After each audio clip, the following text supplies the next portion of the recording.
Want to find out if pursuing foreclosed real estate, called REOs in the industry, is a good investment strategy? My name is Bob Diamond, and as America's tax sale attorney and an experienced real estate investor for over 3 decades, let's talk about it. Before we dive in, let's quickly define what an REO is. An REO is real estate that has been foreclosed upon by a mortgage company because the owner did not pay the mortgage or the deed of trust. The acronym REO stands for Real Estate Owned, which is how mortgage lenders report foreclosed real estate on their financial statements. Now let's explore the pros and cons of investing in REOs. Starting off with the pros. One of the major advantages of investing in foreclosed properties is the potential for very significant discounts. Since lenders are eager to recover their investment, they often list these properties below market, giving you a chance to snag a very good deal. It's not unusual to get 10% off retail on an REO, and sometimes even more than that if the property needs work and doesn't show well. But buying at a discount, you can walk into a property with some equity on day one,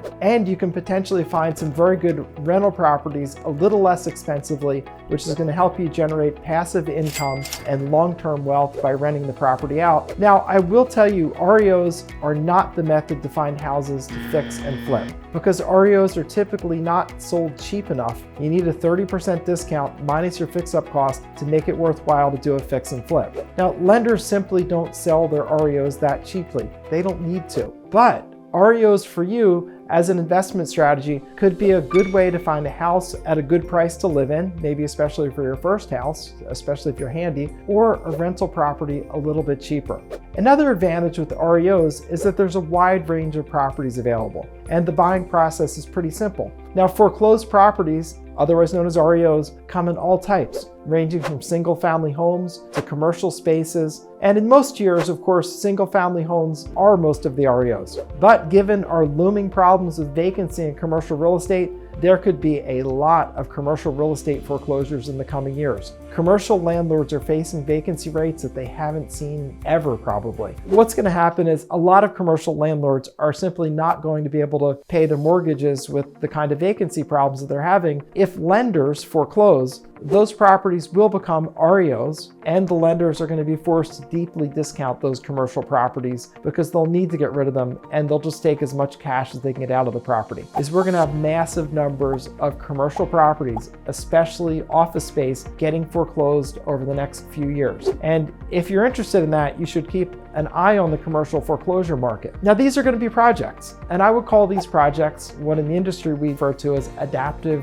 reuse projects, putting the property to a new use. Simple example, you go from office space, which has, as we see, huge vacancy right now, 41% up an increase, and you're going to convert those to apartments rather than trying to rent out space as office space. The REO market does have some very specific drawbacks. First, the properties are sold as is. The lender never lived in the property, even though they probably have to give you a seller's disclosure statement. That's really not very useful because what they know about the property is very little. And often those lenders are going to pressure you to forego inspections. And even if you do an inspection, they're often going to refuse to do the repairs. But I'm going to tell you, do not be bullied. Get your inspection so you know what you're getting into. And if the lender doesn't want to take care of the repairs, either by doing them or at least through a credit for repairs at settlement, consider walking away. Also, be sure to get title insurance on your purchase. Any foreclosed property can have title issues. The title was taken in a forced auction sale from a former owner.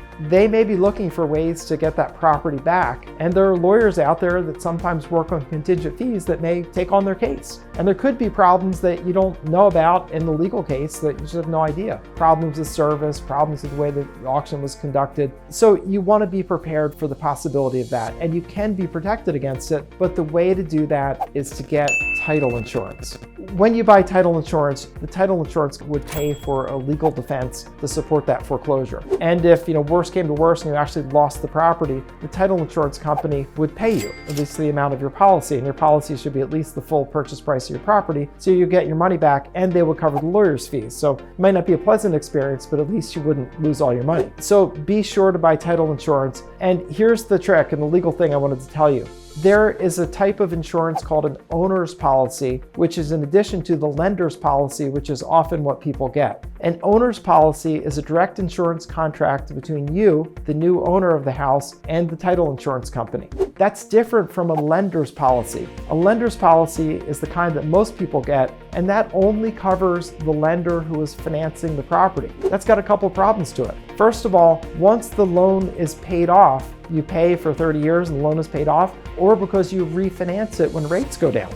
That policy lapses, meaning it's no longer in force once that lender no longer has a loan on the property. Make sure that when you purchase the property, that you verify with the title insurance company that you're getting an owner's policy. And the owner's policy is for the full amount of your purchase price. And if you're going to do major upgrades or repairs, be sure to talk to the title insurance company about covering the higher value of the property and the cost of those repairs, upgrades, or renovations that are going to go into the property. The other disadvantage of buying an REO is that you have a less selection of properties. There are more properties listed at full retail on the MLS than REOs, and those represent a small portion of the total properties for sale. So while you can get a nice discount if you're willing to spend more time looking at properties, those could lead to some really amazing bargains if lenders become swamped with properties. If they're having to foreclose on commercial property, there are situations you'll get amazing bargains. And the way you're going to keep an eye on this is by monitoring your local foreclosure listings. Don't wait for the popular press to pick up on commercial foreclosures, because those writers are going to be many months behind. And if you're talking about the general press, like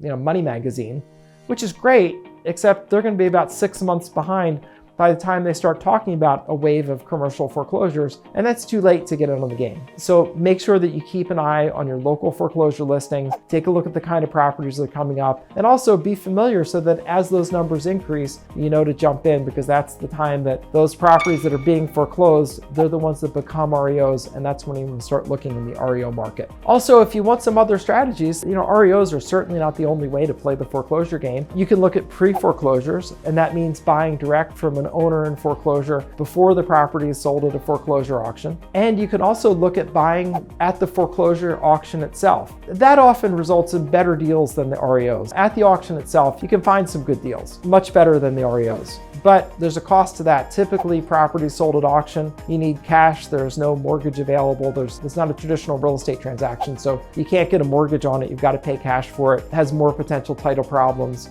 You can't get title insurance typically, so that has more issues to it. And also, if you're interested in pre-foreclosures, buying direct from owners, I also have many years of experience with that. Also, if you have personal experiences with foreclosed properties, whether it's at the auction, whether it's pre-foreclosure, or whether it's REOs, tell me about it. Talk about it in the comments and let's start a conversation. And if you enjoyed this video and you want to learn more, be sure to like and subscribe, and also share it with other friends that you have who enjoy real estate investing tips or interested in real estate investing. Certainly share it with them. So thanks for watching, and I'll see you on the next one.